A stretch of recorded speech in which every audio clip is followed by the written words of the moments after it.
This is a takeover. Wall Street and the ASX now at our fingertips with this right here.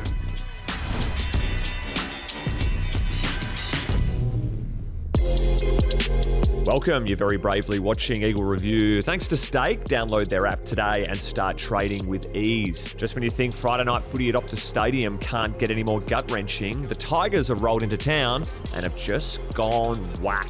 That's one of so many goals you probably don't want to see again. 109-point defeat. So that's only the second ever loss over the ton in Eagles history.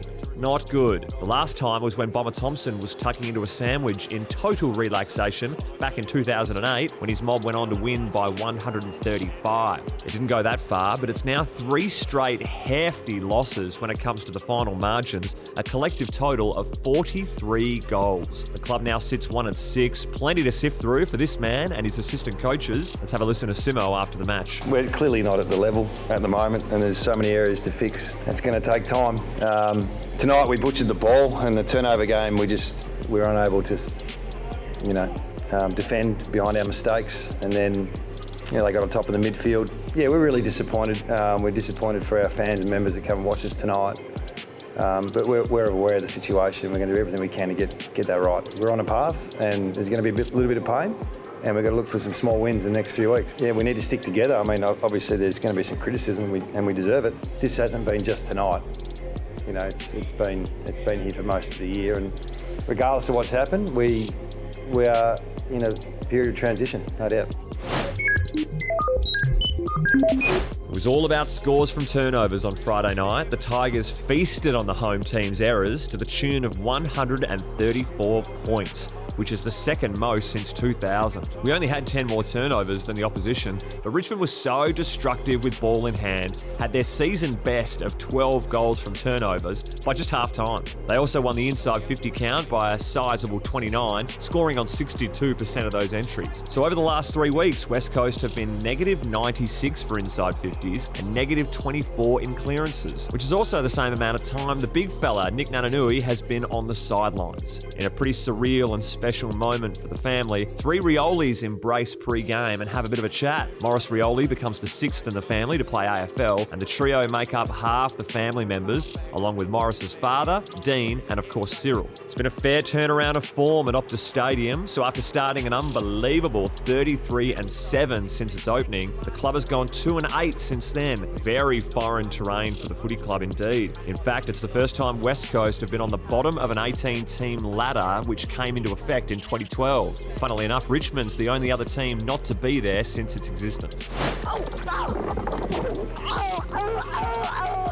Plenty to get through here. Remember how this bloke wasn't out there? Well, I'm pretty sure this bloke definitely does. But Barris doing hamstring tests on Friday afternoon at the club, apparently. No dice, eventually erring on the side of caution. Let's hope he's back soon. Luke Foley entered health and safety protocols, thus ending his streak for most current consecutive games played for the club with 8. What a ridiculous statistic. Then it's the game, and Struth more to worry about. Hoping Rioli's okay with this corked hammy. Ryan looked sore, but he did re-emerge later in the game. Xavier O'Neill had some knee issues, did his best to battle on, punching out around 50% of the second half on field. Gutsy stuff to play through it. Duggan cleared the concussion test from this 3/4 time collision. But speaking of head knocks, the club's still hoping Yo's recovered from his big hit last week, but they'll take no chances with the luckless mid. Hey, remember Ghostbusters?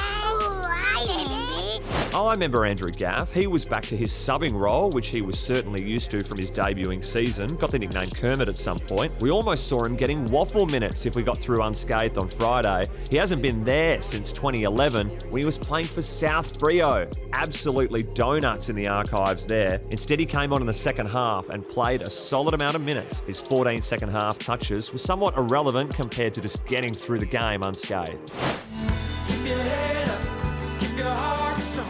Greg Clark, what a story. One of the Matt Priddis variety, Subi boy, midfielder, countlessly overlooked in drafts and finally got his chance, even after the brutal blow in the preseason where shoulder surgery was required. Last game he played at Optus, he was actually best on ground in the Waffle GF for the Simpson medal, showed he was absolutely at the level, and despite Waterman getting his feet tangled to prevent his first goal, he finished with 24 disposals, 7 marks and 6 efficient tackles. My man! couldn't be anyone else. The absolute legend that is JK kicks his 700th on the weekend. He's the 25th player to reach the mark, now level with Matty Pavlich. Dick Lee is next on the list with 707, so watch out, Dickie boy, because the two-time Coleman medalist, three-time All-Australian and seven-time leading club goal kicker is on the trail. Don't forget his flag. What a start to the season it's been for the soon-to-be 35-year-old. 14 goals from his 6 games so far. He was even down in Northampton the next day for the waffle and helping raise funds for the Cyclones Saroja recovery, a well worthwhile cause close to his heart. For your chance to win some free Eagles goodies courtesy of Steak, let us know what your favourite JK memory has been over the years. There've been plenty to pick from, so good luck.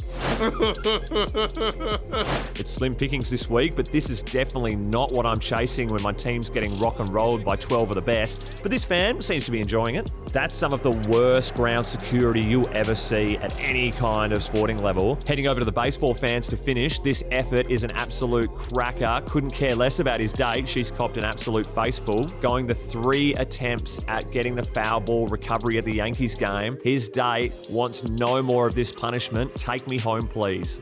Thanks for watching this week's episode of Eagle Review, proudly presented by Stake, who have recently launched ASX investing like no other. Visit hellostake.com or find them in the App Store today. This is a takeover. Wall Street and the ASX now at our fingertips with this right here.